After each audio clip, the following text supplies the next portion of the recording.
tuna? You want tuna?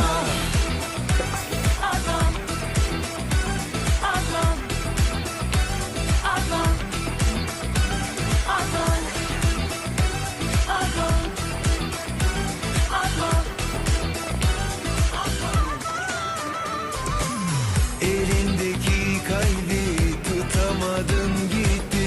Bunun nesi garip, bitti dedim bitti.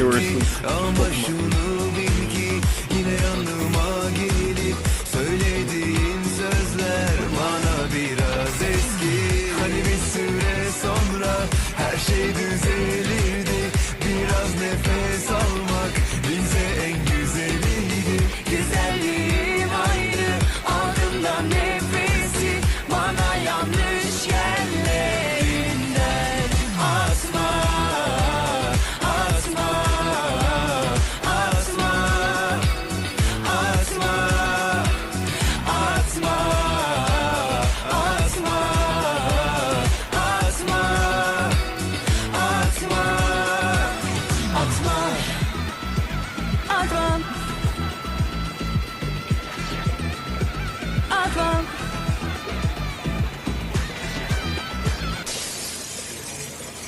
Atmam. Atmam. Just fed the fish. Lütfen. Ya lütfen. Very happy fish. Wow. You look happier here in this.